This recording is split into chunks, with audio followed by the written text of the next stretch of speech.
But also, this is the way I want to talk to some about dana. Still, especially in Thailand, many people have lots and lots of faith, but sometimes, not so much wisdom. Because in these days, because we're living in, the age of affluence, that many monasteries, you get offered, personal computers, you get the cell phones, the video players, offering as personal gifts to monks. And, you have to be careful. You have to use some discernment when you offer things to the monks. We have to ask ourselves, is this going to help the monk in his practice of sense restraint, of living simplicity or not? Or is this actually going to be distraction to pull him out? Yeah, it's nice to offer nice things, but it doesn't have to be, the latest iPod. It doesn't have to be, the latest gadget. Because, basically, these are not necessary if you're a meditating monk. There's always excuse to, do Dhamma work with computer and stuff like that. But it tends to get out of hand very quickly. So we have to, if you do making a gift, to be, reflective, to use common sense. Yes. Sorry, the microphone system.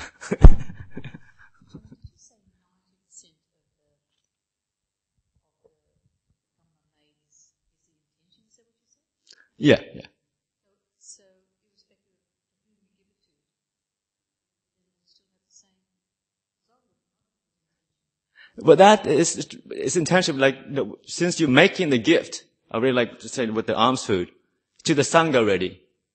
So that intention is made. So whether, the most scallywag novice takes it, or the head monk who's completely enlightened takes it, I think, that has very little to do with it. Because the intent, your karma has already been made by making it to the Sangha already.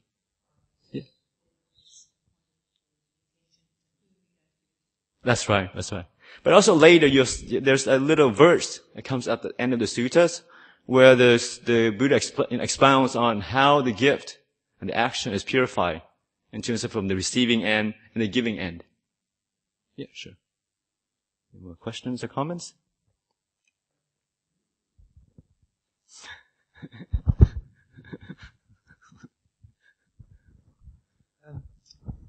Does it depend on how the gift is given? Like if it was given to someone prepared something and gave it to another person to present to the Sangha, would the offering go to that person, and then that person who offered, the second person, and offered it to the Sangha would receive the merit, but the person who actually produced or made it or cooked it or whatever would only receive the result from the person they passed it to the Sangha?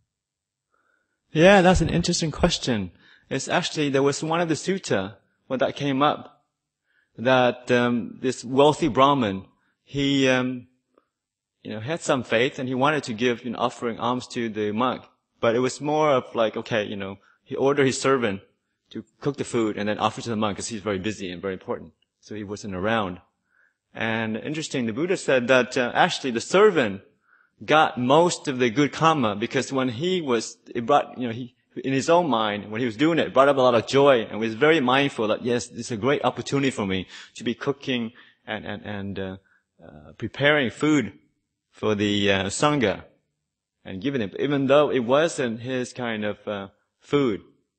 And whereas the monk got only the partial because it was more just a thought thing. Okay, give some food to the Sangha. But in terms of the karmic, it's one of these things like you get what you put into it.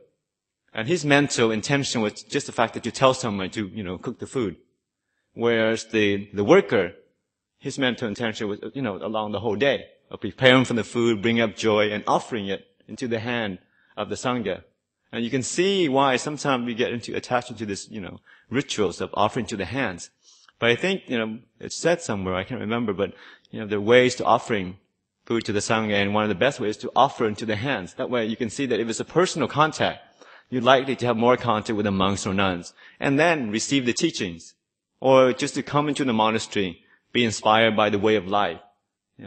Also to remember that, there are, other alternatives to the lay life of rushing and running around. That there are people who, leaving all this behind. So that also kind of triggers your own monastic intention inside that may come to fruition someday in the future. So I think, it's like this kind of karmic intention, force behind it is how much you put into it. So back to your question of, if you give the gift to that person intended for the Sangha, then okay, you still get the karmic consequences, the karmic, merit. But if you give just intending to give it to a friend and then he turns around and give it, then if it's the Sangha is given to, then most of the karma would go to the last person who gave it because that was his intention. Where your intention was to give it to a friend. Is that clear? Yeah. Okay. But like I said, only a real enlightened beings can see, all the kind of dependency of the karma. Buddha himself said, it's good to know the general thrust of karma. If you do good things will happen. But in terms of specific, how much you get, how much share, and, whether it's a Sangha and enlightened beings, how much of this, will come to fruition. Only the Buddha would know all that. And if you think about karma too much, he said, that makes you crazy. So just to know the rough thrust of it, that okay, it's good karma you're making, but not try to work out in too much details what exactly happens and where. Yeah. Okay. Yeah, because it reminds me of the story about, like in the oldest of Ajahn Chah, and he, towards kind of the end of his life, before he was sick, was getting quite famous, and was his reputation was growing far and wide. So he get a few invitations to go to Bangkok and teach. And as a result, he sometimes wasn't at the monastery. And it was still in the 70s, so Thailand was still a relatively poor country, especially in Ubon, kind of, the poorer part of the country. So monks, even back then, didn't get too much food on the alms round. But because Ajahn Chah was there, they get enough to survive. But, funny enough, when he goes away, the food dried up very quickly. And sometimes on the weekend, because he's very famous, you get these kind of visitors from Bangkok. They come down with, truckloads of food, big pots of curry, nice durians, and then lots of nice fruits. And the Western monk was saying that, he saw this truck rocking up and was kind of feeling, good, today's a good day, I get a good feed out of this. And see them, kind of unloading these kind of pots and pots of curries and nice veggies. And then, but before they got very far, he asked one of the monks around, where's Ajahn Chah? And he said, he's in Bangkok. Within 5 seconds, they reload everything back to the truck and went somewhere else.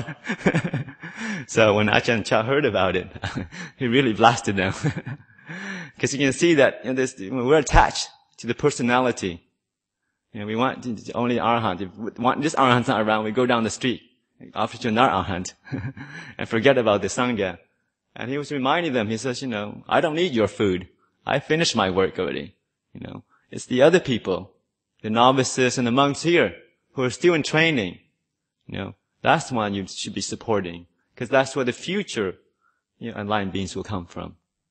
It's the whole kind of infrastructure that we always have to keep going. Even if there aren't, we'll see later in the sutras, even if all the monks are not practicing, just, kind of sitting around.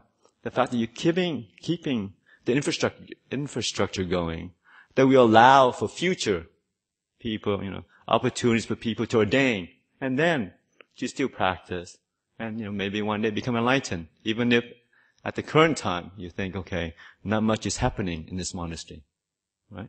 So it's good to keep that in mind.